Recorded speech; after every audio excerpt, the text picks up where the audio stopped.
What is going on, you guys? I hope you guys are having a great day. So now I am going to be reviewing every single Terminator film in the franchise, and then afterwards I'm going to be doing a ranking. So if you guys haven't not been following my channel already, you know that I have already reviewed the original Terminator a while back, and I also reviewed Dark Fate when it came out. So you guys, if you guys want to know my original thoughts on those films, go back and find them, and then you'll see what I think of those films. But now I'm going to be reviewing what many people consider to be the best film in the franchise, Terminator 2: Judgment Day.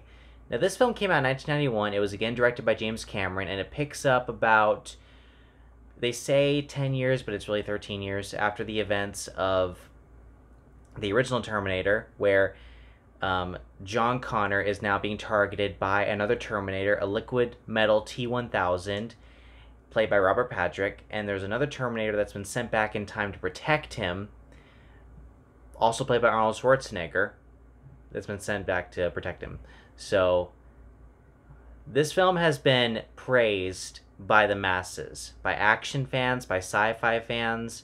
This film is considered by many people to be one of the best films ever made, and I couldn't agree more. This film is brilliant. Everything that James Cameron did regarding this film is immaculate. There is nothing wrong with this film by any means. Maybe I do have one little issue with it, but I'll get to that later. And a lot of people say this is the best film in the franchise. Now, for me, I'm kind of divisive as to whether or not I enjoy this movie more or enjoy the original Terminator more. And you'll get people on both sides of that spectrum who think Terminator is better or think Terminator 2 is better. Now, don't get me wrong. I love both those films. Both films, in my opinion, are perfect. Love them to death. I think what really brings this movie forward is that Arnold Schwarzenegger did come back to do this film again because he is great friends with James Cameron, the director of this film. And I think that what he did with this movie does improve what he did with the original, because the original was so low scale and low budget, whereas this one feels more like a blockbuster action film without having too much over-the-top action. And also the special effects in this movie, they were way ahead of their time. And that's the thing you're going to get with James Cameron. He's going to do special effects that are ahead of what many people can do better today. Like a lot of the stuff, this movie came out in 1991. And this special effects here, especially with the T-1000, are better special effects than we ever get in most films today. So, and you can't deny that. The T-1000 is probably the coolest looking Terminator out of the whole franchise. Yes, better than the TX in Terminator 3, better than some of the Terminators in Salvation. None of the Terminators are great in Genesis, and none of the... and also the Rev 9 is pretty cool too in Dark Fate. But yeah, the Liquid Metal Terminator, this is the best they ever did with a Terminator as far as the entire franchise goes. Edward Furlong as John Connor is one of the best casting choices they ever made. This kid, he's tough, he's kind of a hard ass, and he's also very brave. He can stand up to other people. He doesn't, like, I'm not saying he doesn't respect authority, but you can tell he is kind of a delinquent. He does take money from people, but this is a kid that you would not want to get into a big scuffle with if you came across him at school or on the street. Like, this kid, he can mean business, and that's what I like about him. I like how tough he is, and I like how even when he figures out that the T-101 that's assigned to protect him, I like how he doesn't mind revealing that inner child within him, like how he thinks it's so cool that the Terminator does whatever he wants. I think that's pretty cool, and that's a pretty cool way to evolve his character. And I also like how they brought Linda Hamilton back. She was great in the first movie, and in this movie, she's actually even better than she was in the original Terminator.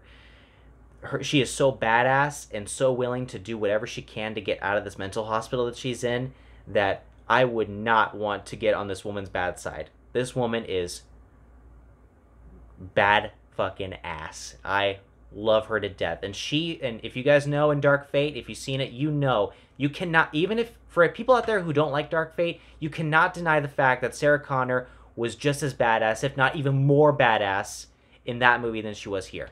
You can't deny that. I certainly can't. She was even more badass then, and I would hate to be on her bad side. So that's one other thing I can say positive about this movie. One thing I also like is the action scenes. The action scenes are great, especially with the big giant tow truck in the semi tow truck in the aqueduct. That's one of the best action car chase scenes you'll ever watch in a film. One of the best. It's awesome. It's brilliant. I think the camera work was done very well. There wasn't a lot of shaky cam. The special effects were amazing. And the characters were also great too. And also, I do like how at the very end of this movie, when the T-101 sacrifices himself, and then you get the iconic thumbs up as he goes down into the liquid metal. I thought that was a very iconic moment in the whole film, and I loved it.